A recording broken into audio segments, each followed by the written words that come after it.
Welcome students, welcome once again to the web classes. आज आप लोगों के लिए मैं लेकर आया हूँ यूनिट टेस्ट 5 का सॉल्यूशन, है ना, क्लास 12 के लिए। आप लोग देख सकते हैं कि किस तरीके से पेपर को जो है सेट किया गया है। सबसे पहले हम सीधा ही जो है सेक्शन ए की ओर बढ़ते हैं। 3 सेक्शन है इसके अंदर और 1 से 21 नंबर के क्वेश्चन हैं, सारे ही आपको लिखने हैं। सीक्वेंस मेंटेन करने के लिए कहा गया है। 25 मार्क्स का पेपर है, 1 घंटा अलॉट किया गया है ना।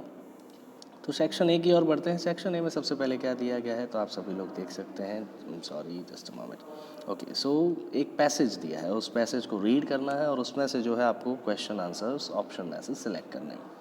तो मैंने तो ये पैसेज जो है रीड कर लिया है, आप लोग जो है खुद रीड कर लेना अपने एंड से और फिर जो है उसके आंसर्स जो है आप लोग लिख सकते हैं।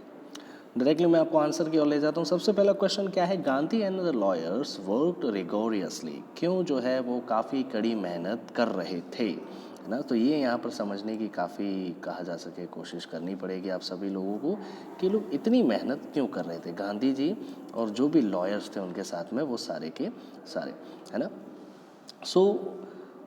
सीधी सी बात है, पहला जो यहाँ पर आंसर दिया है, to understand the queer mysteries surrounding the peasants, है ना। किसान जो थे उनके आसपास जो मिस्ट्रीज थी उनको जो है समझने के लिए यहाँ पर जो है इतनी मेहनत कर रहे थे गांधी और उनके लॉयर्स। बी तो हो नहीं सकता क्योंकि प्रॉब्लम सॉल्व की बात बाद में आती है, लेकिन पहले क्या है, इन्फॉर्मेशन कलेक्ट करना। लैंडलॉर्ड का सपोर्ट लेना, नहीं, बिल्कुल गलत बात। मीटिंग जो लेफ्टिनेंट गवर्नर के साथ में होनी है उसके लिए डिटेल गैदर करना, नहीं, ये भी गलत बात है। तो सही आंसर आपका क्या है, सही आंसर ए होना चाहिए था, है ना। अब देखो यहाँ पर डिपोजिशंस लिया हुआ है। डिपोजिशंस कहाँ पर मैं आपको दिखाऊं तो यहाँ पर अगर आप देखोगे तो डिपोजिशंस आपको दिखाई देगा, ये रहा इस पैराग्राफ में, है ना। इस डिपोजिशन का मतलब क्या होता है, तो डिपोजिशन का मतलब होता है कि कितने सारे लोग जो थे जिन्होंने आगे आकर जो है अपनी कंसेंट दिए। कंसेंट मतलब क्या होता है, गवाही देना। अब यहाँ पर लेटर लिखे थे, हाँ लेटर लिखे थे, नो डाउट, लेकिन लेटर का मतलब डिपोजिशंस नहीं होता, है ना। मैसेजेस नहीं थे, बाकायदा जो है राइटिंग में उनसे लिया गया। तो क्या नोट्स थी, नोट्स नहीं। नोट्स तो जो है कहा जा सके सिर्फ एक प्रकार का जो है टेम्पररीली रिकॉर्ड रहता है ना। लेकिन टेस्टिमोनी मतलब गवाही जिसको कहते हैं, तो ये टेस्टिमोनीज जो है यहाँ पर ली गई थी। The whole area was blank due to the activity of the investigators and protest of the landlord. देखो यहाँ पर अगर आप देखोगे तो यही सेम लाइन जो है देखोगे तो यहाँ पे देखो लिखा हुआ है क्या, द होल एरिया थ्रॉप्ड मतलब कहा जा सके काफ़ी ज़्यादा जो है कांपने लगता है। अब इसका सीधा सीधा मीनिंग क्या बनता है कि पूरा एरिया जो है एक्साइट हो चुका था, क्योंकि बाकी तीनों मीनिंग जो है एक जैसे हैं। डल मतलब भी नीचा, ब्लीक मतलब भी जो है कहा जा सके शांत काइंड ऑफ, और कॉम्प्लेसेंट मतलब भी शांत, है ना। फोर्थ है, Gandhi and the leading associates were blank for the civil disobedience, है ना। क्या कर रहे थे गांधी जी और उनके लीडिंग एसोसिएट्स, क्या डिथर कर रहे थे, नहीं ना, हेसिटेट हो रहे थे, घबराने की तो बात ही सवाल नहीं होता। नॉट रेडी, रेडी थे वो तो बिल्कुल। तो क्या थे, preparing is the right answer यहाँ पर। आगे बढ़ते हैं सीधा स्टैंजा की ओर। स्टैंजा आप पढ़ लेना, आप लोगों को समझ में आ जाएगा। ये स्टैंजा जो है आपको शायद याद हो तो पोएम नंबर 4 में से उठाया गया है ना। Okay, no in the country, no sorry, ये पोएम नंबर 5 में से उठाया गया, ठीक है। पढ़ लेते हैं इसे। No in the country money, the country scale of gain, the requisite lift of spirit has never been found. Also, the voice of the country seems to complain. I can't help owing the great relief it would be to put these people at one stroke out of that pain. ना अब यहाँ पर अगर आप देखो तो first question 5th number का जो दिया है क्या, the poet expresses his what with the economic and financial condition of the people living in the country. तो पोएट यहाँ पर सीधी सी बातें क्या कर रहे हैं, कंप्लेन कर रहे हैं। एक प्रकार की कंप्लेन ही कर रहे हैं यहाँ पर, किन के बिहाफ पर, तो इन लोगों के बिहाफ पर। तो अगर मान लो उनकी इकोनॉमिकल और फाइनेंशियल कंडीशन अच्छी होती तो वो कभी भी जो है कंप्लेन नहीं करते। तो सेंस ऑफ रिलीफ, डिलाइट और ये सेटिस्फैक्शन, ये तीनों क्या है, गलत है यहाँ पर। तो क्या है, डिसकंटेंट। डिसकंटेंट का मतलब डिससेटिस्फाइड, ये आंसर सही है। देखो यहाँ पर लिखा है the requisite lift of spirit has never been found. इस लाइन का मतलब क्या रहता है, काफ़ी लाइन ये चर्चा में रही, बहुत सारे लोगों को नहीं भी समझ में आती। तो क्या फर्स्ट मीनिंग हो सकता है, देखो फर्स्ट मीनिंग लिखा क्या है, people living in a country are tired of complaining about problems of their. क्या वो थक चुके हैं अपने प्रॉब्लम्स को लेकर कंप्लेन करने के बारे में। हाँ, एक बात ये भी हो सकती है। सी को पढ़ते हैं, people living in a country expect the government to improve their condition of living, नहीं ना, ये शायद जो है सही आंसर नहीं हो सकता। क्यों? क्योंकि गवर्नमेंट तो जो है उनको बार बार चीट कर रही है, उनसे तो उनकी उम्मीदें भी छूट चुकी। People living in a country can remain happy irrespective of the poor economic condition, गलत बात है ये, है ना। किसी भी व्यक्ति के पास में अगर पैसा नहीं है, इकोनॉमिक कंडीशन उसकी अच्छी नहीं है, तो उसका सीधा असर उसकी खुशियों पर ही होता है। तो आंसर सही क्या है? People living in a country never find the required growth. और अगर मान लो यहाँ पर देखो रिक्वेसाइड, रिक्वेसाइड मतलब ज़रूरती, है ना, तो यहाँ पर ज़रूरत का मतलब क्या, रिक्वायर्ड हो सकता है, तो growth needed to live a fulfilled life. 7 number है फिगर ऑफ स्पीच आइडेंटिफाई करना है और so the voice of the country seems to complain. देखो यहाँ पर क्या लिखा है, वॉइस ऑफ द कंट्री, क्या कंट्री कभी बोलती है? क्या कंट्री कभी कंप्लेन करती है? नहीं, कंट्री तो एक नॉन लिविंग नाउन है। तो यहाँ पर अगर नॉन लिविंग नाउन को एक ऐसी लिविंग क्वालिटी दी गई है तो हम इसे सीधा सीधा क्या समझेंगे, पर्सोनिफिकेशन का इस्तेमाल किया गया है। आगे बढ़ते हैं, 8 नंबर के क्वेश्चन में क्या दिया है, poet wishes to provide blank relief to the people living in a country. अगर आप पोएम में देखो तो यहाँ पर देखो लिखा है क्या, एट वन स्ट्रोक, है ना। एट वन स्ट्रोक मतलब एक ही बार में, तो सीधी सी बात है एक ही बार में का मतलब क्या होता है, इंस्टेंट।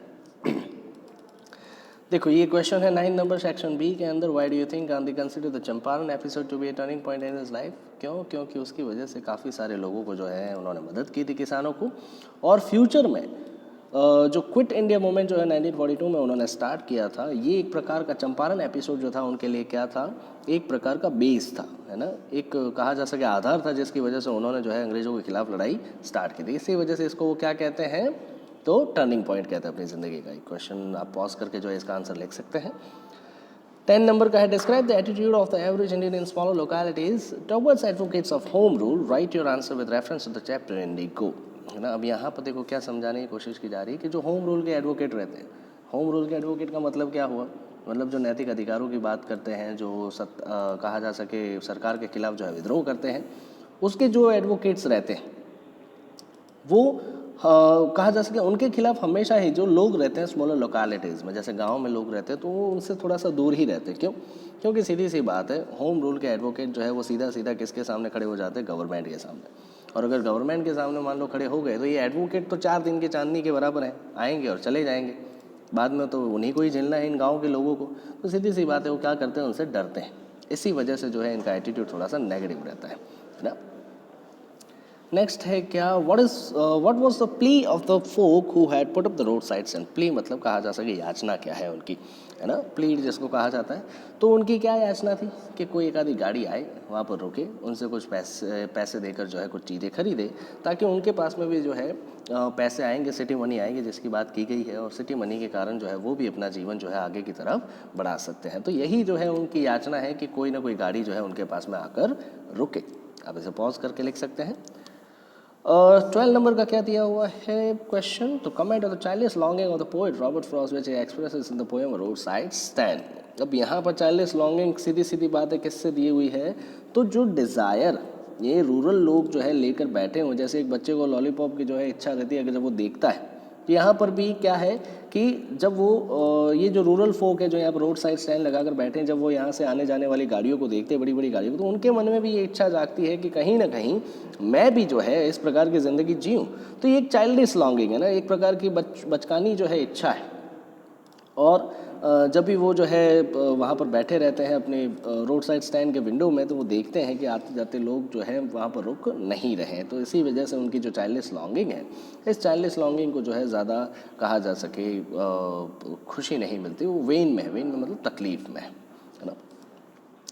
सेक्शन सी की ओर जाते हैं। सेक्शन सी में जो है सबसे पहले क्या दिया हुआ है, तो सबसे पहले यहाँ पर प्रोवाइड हमें जो है बताना क्या, रेक्टिफाई द एरर, है ना, रेक्टिफिकेशन ऑफ एरर की बात की गई है। तो पढ़ते हैं क्या क्या कहा जा सके एरर्स हो सकती है। वैसे तो ये आपको तुरंत ही मिल जाएगा, है ना, यूनिट नंबर 5 के अंदर जो है दिया हुआ है। इम्प्रेसिव, इम्प्रेसिव जो है वो क्या है, एक प्रकार का एडजेक्टिव या फिर एडवर्ब है ना। लेकिन यहाँ पर हमें क्या चाहिए, तो एक वर्ब चाहिए, जो बाद में जो है यहाँ पर देखोगे आप तो प्रीपोजिशन का इस्तेमाल किया गया है। तो प्रीपोजिशन के एग्जैक्ट पहले अगर मान लो एक आपको वर्ब मिले तो काफ़ी अच्छा रहता है। तो इम्प्रेसिव ये एडजेक्टिव है, एडवर्ब है, तो इसका वर्ब क्या हो सकता है, तो वर्ब जो है सीधा सीधा क्या बन सकता है, इम्प्रेस्ड, है ना। शेयर क्रॉपर्स टेनेसियस, टेनेसियस अगर आप देखोगे तो ये क्या है, ये भी एक एडजेक्टिव है ना, ये भी क्या है, एक एडजेक्टिव है। जबकि यहाँ पर शेयर क्रॉपर्स देखो, अगर आप देखोगे तो ये कंपाउंड नाउन है, यहाँ तो नाउन की ज़रूरत है, तो टेनेसियस का नाउन क्या हो सकता है, तो tenacity. I have to be on Calcutta, ये तो आपको समझ में आ ही गया होगा, ऑन कलकत्ता नहीं होता है, इन कलकत्ता होता है ना। Such and such a dated, dated नहीं, यहाँ पर देखोगे अगर आप देख के आगे क्या दिए, आर्टिकल। एक आर्टिकल के बाद में हमेशा नाउन होना चाहिए, है ना। तो अगर आर्टिकल के बाद में नाउन नहीं बल्कि वर्ब दिया है तो आप इसे क्लियर करके क्या बना सकते हैं, नाउन बना सकते हैं, डेट कर सकते हैं, है ना। डू एज डायरेक्टेड में अगर आप देखोगे तो सबसे पहले दिया है मेक इट एक्सक्लामेटरी, जो कि काफ़ी इजी है। It was an extra ordinary thing, अगर आप इसे व्हाट से बना, देखो यहाँ पर आर्टिकल दिया है, हम जानते हैं कि आर्टिकल अगर दिया हुआ हो तो हम जो है सीधा ही व्हाट से एक्सक्लामेटरी सेंटेंस बना सकते हैं। तो आप बना दीजिए what an extra ordinary thing it was, है ना। आगे क्या है, नेगेटिव। नेगेटिव बनाना है किसको, ये जो सेंटेंस दिया जैसे the share cropping arrangement was irksome to the peasants, है ना। नेगेटिव बनाने का सीधा सीधा रूल ये है कि जो भी आपको वर्ब दिया गया है उसका एंटोनिम आप ढूंढने की कोशिश करें, है ना, तब आप जो है उसे नेगेटिव बना सकते हैं। लेकिन नेगेटिव बनाने का एक और रूल ये है कि इसका मतलब चेंज नहीं होना चाहिए, इसीलिए हम एंटोनिम ढूंढ रहे हैं। तो यहाँ पर देखो लिख सकते हैं हम क्या, the share cropping arrangement was not friendly, है ना। नॉट फ्रेंडली आप लिख सकते हैं, या नॉट ईजी भी आप लिख सकते हैं, है ना। नॉट एग्रीएबल भी आप जो है यहाँ पर लिख सकते हैं, एग्रीएबल, तो ये भी जो है आपका सही जाएगा। नेक्स्ट है जर्मनी है develop synthetic Indigo, change the voice. अगर आपको वॉइस चेंज करना है तो रूल पता होना चाहिए, ये क्या है सब्जेक्ट, ये क्या है हेल्पिंग वर्ब, ये क्या है मेन वर्ब, और सिंथेटिक इंडिगो ये क्या है आपका ऑब्जेक्ट। ऑब्जेक्ट को आगे ले आओ, सिंथेटिक इंडिगो आगे आ गया हेड, उसके बाद में रूल के हिसाब से हम जगह अगर मान लो कोई पास्ट परफेक्ट टेंस का सेंटेंस है तो उसके साथ में हम क्या लगाते हैं, बीइंग लगाते हैं, और फिर main verb and then by, और फिर सब्जेक्ट जर्मनी, है ना। नेक्स्ट है क्वेश्चन टैग ऐड करना है। इस क्वेश्चन टैग को ऐड करने के लिए आपको हेल्पिंग वर्ब की ज़रूरत होती है। हेल्पिंग वर्ब चेक करोगे तो यहाँ पर 3 हेल्पिंग वर्ब दिए हुए हैं, एक तो है एम, एक है इज़ और एक है हैव। अब कौन सा हेल्पिंग वर्ब आप उठाओगे, है ना, तो कौन सा हेल्पिंग वर्ब उठाना चाहिए, तो सब देखो यहाँ पर समझने की ज़रूरत क्या है, द सारी लिखा है, आई एम वियरिंग, तो यहाँ पर द सारी उसके बाद में होना चाहिए था कॉमा।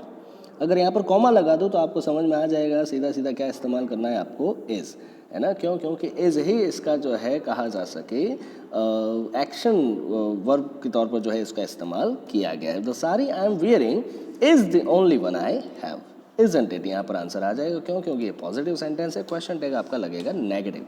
और सारी है, सारी जो कि नॉन लिविंग थिंग है, तो उसके लिए हम थर्ड पर्सन सिंगुलर मतलब इट लगा देंगे, है ना, न्यूट्रल जेंडर के लिए।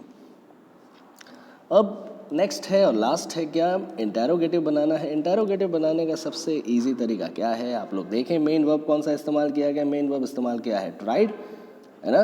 ट्राइड मतलब ट्राइड के बाद में देखो क्या लिखा है, ट्राइड टू मोल्ड, तो ये सिंपल पास्ट टेंस का सेंटेंस है। सिंपल पास्ट टेंस में अगर आपको इंटेरोगेटिव सेंटेंस बनाना है तो आपको क्या चाहिए, या तो आप WH से बना सकते हो या फिर हेल्पिंग वर्ब से। अगर हेल्पिंग वर्ब से बनाना है तो आपको क्या चाहिए, डिड, तो आपने डिड लिख दिया। अब यहाँ पर आप देखोगे तो ये पूरा सेंटेंस कैसा है, पॉजिटिव है।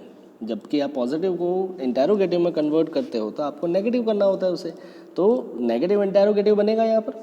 तो हमने सब्जेक्ट को ले लिया यहाँ पे ही, और फिर उसके बाद में लगा देंगे क्या, ही नॉट, और फिर पूरा सेंटेंस ऐसे का ऐसे लिख दो, आपका जो है क्वेश्चन बन जाएगा इंटेरोगेटिव। लास्ट में आपको क्वेश्चन मार्क लगाना है, वो भूलना नहीं है, वरना आपका आंसर जो है गलत हो जाएगा। सो आई होप आप सभी लोगों को समझ में आया है। मिलते हैं नेक्स्ट सेशन में, हो सकता है इससे कुछ बेटर आपके लिए मैं लेकर आऊँ। Till then stay safe, stay home, thank you.